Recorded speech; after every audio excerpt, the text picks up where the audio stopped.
നമസ്കാരം, ജന്മഭൂമിയിലേക്ക് സ്വാഗതം. പശുവും ചത്ത് മോരിലെ പുളിയും പോയി, എന്നിട്ടും ചിലരുടെ നിലവിളി തുടരുകയാണ്.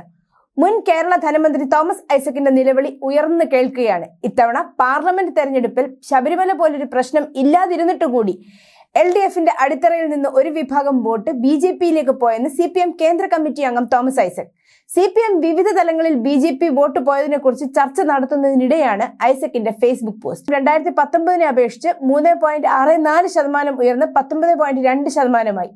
2014 ഇതിന്റെ പകുതി പിന്തുണയെ കേരളത്തിൽ BJPക്ക് ഉണ്ടായിരുന്നുള്ളൂ. ആനുകൂല്യങ്ങളും മറ്റു കുടിശ്ശിക ആയതുകൊണ്ട് ജനകീയ അതൃപ്തി തങ്ങൾ അനുകൂലമായി മാറ്റുന്നതിന് BJPക്ക് കഴിഞ്ഞു. എല്ലാ ദക്ഷിണേന്ത്യൻ സംസ്ഥാനങ്ങളിലും BJPയുടെ വോട്ട് ശതമാനം ഉയർന്നിട്ടുണ്ട്. കേരളത്തിൽ വളരെ ഫലപ്രദമായി അമ്പലങ്ങളെയും അതുമായി ബന്ധപ്പെട്ട ഭക്തി പ്രസ്ഥാനങ്ങളെയും BJP ഉപയോഗപ്പെടുത്തി.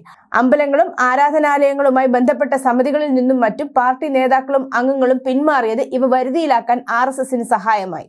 കേന്ദ്ര സർക്കാരിന്റെ സ്കീമുകളെ BJP ഫലപ്രദമായി ഉപയോഗപ്പെടുത്തി. മുദ്രാ വായ്പകൾ, കർഷക സമ്മാൻ, മൈക്രോ ഫിനാൻസ്, ജൻ ഔഷധി, തെരുവ് കച്ചവടക്കാർക്കും ആർട്ടിസന്മാർക്കുമുള്ള സ്കീമുകൾ തുടങ്ങിയവ ഉദാഹരണങ്ങളാണ്. BJP സന്നദ്ധ സംഘടനകൾ വഴിയുള്ള ദീനാനുകമ്പ പ്രവർത്തനങ്ങൾക്കും സാമൂഹ്യ സേവനവും സ്വാധീനം വർദ്ധിപ്പിക്കുന്നതിൽ പങ്കുവഹിച്ചിട്ടുണ്ട്. ജാതി സമുദായ സംഘടനകളെ സ്വാധീനിക്കുന്നതിനും വരുതിയിൽ കൊണ്ടുവരുന്നതിനുമുള്ള ആസൂത്രിത ശ്രമങ്ങൾ ഒരു പരിധിവരെ വിജയിച്ചിട്ടുണ്ട്.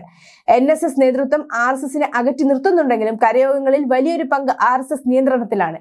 ഈഴവ സമുദായത്തിൽ BDJSഉം ശാഖായോഗങ്ങളും തമ്മിലുള്ള ബന്ധം ശക്തിപ്പെടുന്നതിന് വലിയ പരിശ്രമമാണ് നടക്കുന്നത്. ദളിത് സംഘടനകളെ സ്വാധീനിക്കുന്നതിനുള്ള ശ്രമങ്ങൾ ഒരു പരിധിവരെ വിജയം കണ്ടിട്ടുണ്ടെന്നും ഐസക് ഫേസ്ബുക്ക് കുറിപ്പിൽ പറയുന്നു.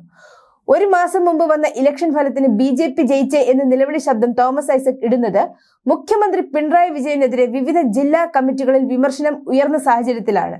ഇതെന്തിനാന്ന് കൂടെ ചേർത്ത് വായിക്കുമ്പോൾ എന്തിനീ പോസ്റ്റ് എന്നുകൂടെ ചിന്തിക്കേണ്ടി വരും. News desk, Janmabhumi.